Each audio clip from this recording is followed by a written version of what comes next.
in the United Methodist Church, we've framed John and Charles Wesley as campus ministers. I think we lose some of the power, and you help us regain that, regain the importance of our work. In that, no, they were students that God had birthed a dream, and then in their lives that they then worked out, and that worked out over the world. Yeah, absolutely, man. And I think too, it's so interesting to me that it's Charles Wesley, you know, whom it really begins with. Charles is the student who basically begins to gather a few others to pray and dig deeper into Scripture, to fast, and then they begin reaching out to the poor.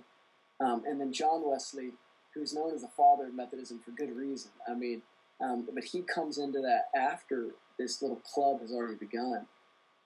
He comes in, he's a lecturer at Oxford at that time, and he comes back, but because of his organizational genius and just who he is, and Charles really recognized that too, he definitely emerges as the most strategic leader in that small group. And then George Whitefield, this very poor student on campus, gets involved, and I think just seeing this thing birthed out of their friendship during those collegiate years together, and then its incredible impact on society, man, it blew my mind. It really did. And the serious issues with which they engage, I think part of the reasons they engaged with such serious issues during the time is because they were asking hard questions during their university years, as so often students do. And they were going, what's the purpose of my life? What's the meaning of all this? The classic, student question. And it resulted in them then engaging with very real issues that, of course, resulted in a movement. So they wouldn't be campus ministers in the way that at least we would define campus ministers today. But there is no doubt, historically speaking, that Methodism was born out of the campus, and that's incredible. You guys got some solid roots in the campus scene. If you could go back to any of these student movements you write about, excluding the Wesleys, because we know that's our first choice, but if you could go back to any of these student movements, which one would it be and why? Yeah, man, it's a hard one. I'm gripped by the student volunteer movement. I'm in terms of this at the end of the 1800s, beginning of the 1900s, how that spread into places all over the world. I think that I'm really fascinated as well, though, by the Civil War era of student movements.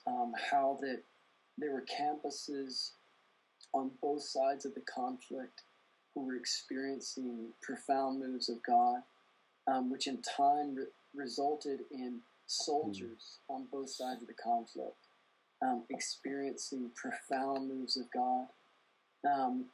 It's just a personal point of study for me and fascination for me has been what might have happened had some of that prayer and movement been able to play out. Could it have changed the fact that we went into war? Could the Union have been preserved in another way?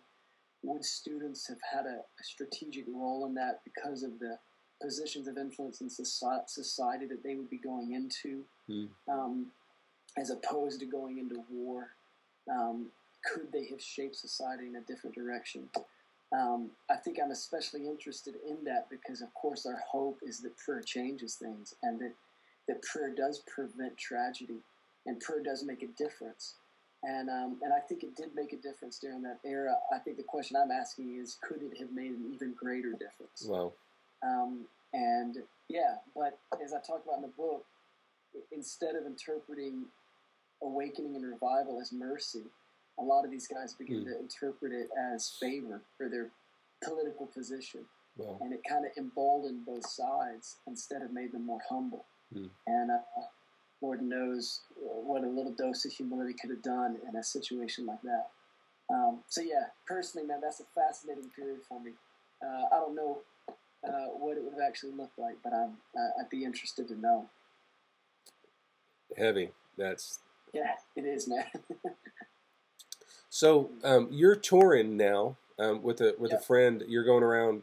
Where can people find out about the dates and places you're at? Yeah, man. If you just go to godoncampus.com, just the name of the book, godoncampus.com, there's a website there that tells what we've been up to. Just in the last few days, we've been out at the University of Rhode Island and Brown University. Brown is one of the colonial colleges, so I was really interested in that, one of the oldest colleges in America. Yeah. Then we're out at West Point Military Academy. Incredible, man. Load of cadets, just hungry for God. And then on to Amherst College. Tonight we're heading on to Bloomsburg University out in Pennsylvania. And so we've got dates there, sort of the regions around the states where we'll be on about 25 campuses in the next couple of months here. And yeah, man, just trying to connect the dots between the prayer room and a life of mission, mercy, and marketplace. How those worlds are meant to merge, and one's not more holy than the other. And so that's what we're up to. It's been a lot of fun, man. Well, Trent, God bless you. Thanks for taking time to do this interview. Yeah, bless you, Creighton. I hope the time to refresh is awesome. Great. And, barring your second baby not coming early, we'll see you on the screens there. Yes, indeed, man. I hope so. Thanks, Trent. Yeah.